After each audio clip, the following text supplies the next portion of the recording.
ఉదాహరణకు ఒక డాక్టర్ని ఎగ్జాంపుల్గా తీసుకుంటే, ఒక డాక్టర్ ప్రజల ప్రాణాలని కాపాడటానికి ఉపయోగపడే ఆపద్ బాంధవుడు, ఆపదల్లో ఆదుకునే ఒక గొప్ప వ్యక్తిగా మనకు కనిపిస్తాడు. ఒక వ్యక్తికి ఉన్న పెయిన్ని, ఒక వ్యక్తికి ఉన్న జబ్బుని దూరం చేసే వ్యక్తి. అదే డాక్టర్ కనుక నైతికత లేకపోతే, మానవత్వం లేకపోతే, కేవలం డబ్బు మాత్రమే తన దృష్టి ఉంటే, తనకున్నటువంటి ఆ మెడికల్ నాలెడ్జ్ని ఎంత అనర్థాలుగా వాడతాడు చెప్పండి. ఎంతమంది జీవితాలు తన పొట్టను పెట్టుకోవడానికి వాడతాడు చెప్పండి. అంటే ఒక వ్యక్తి డాక్టర్, జీనియస్ డాక్టర్ అవటమే కాకుండా సంస్కారమో, విలువలు ఎంత అవసరమో. ఒక ఇంజనీర్తో పాటు విలువలతో ఉన్న ఇంజనీర్ ఎంత అవసరం చెప్పండి. ఒక ఇంజనీర్ చేసిన కట్టడాల్లో ఎంత నష్టం జరుగుతుంది ఒకవేళ విలువలు లేకుండా ఉంటే, నైతికత లేకుండా ఉంటే, రెస్పాన్సిబిలిటీ అనేది లేకుండా ఉంటే.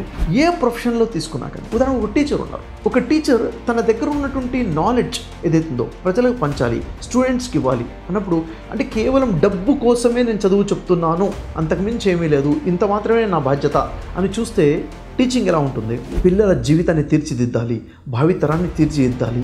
ఆ సోషల్ రెస్పాన్సిబిలిటీతో ప్యాషనేటెడ్గా వర్క్ చేస్తే రిజల్ట్ ఎలా ఉంటుంది? ఇదంతా కూడా మనిషి యొక్క విలువల మీద ఆధారపడి ఉంటుంది. మరి ఇంతకీ ఈ విలువలైనా, ఈ సంస్కారమైనా, ఈ మానవత్వమైనా ఇలాంటి ఆలోచన ఎక్కడ వస్తుంది? మన అకాడమిక్ బుక్స్లో నుంచి ఇవి నేర్చుకుంటున్నామా? మన సైన్స్ బుక్లో కానీ, సోషల్ బుక్లో కానీ, మన ఇంగ్లీష్ సబ్జెక్ట్లో కానీ, మ్యాథ్స్లో కానీ ఇది ఉందా అంటే మన అకాడమిక్స్లో ఈ నాలెడ్జ్ లేదు. మీ పిల్లలు చాలా పెద్ద ర్యాంకర్స్ అయి ఉండొచ్చు, మీ పిల్లలు ఎంతో జీనియస్ అయి ఉండొచ్చు, అయినా ఇది వాళ్ళ జీవితానికి ఒక పునాది అయి ఉంటుంది, ఒక డైరెక్షన్ని ఇవ్వబోతుంది.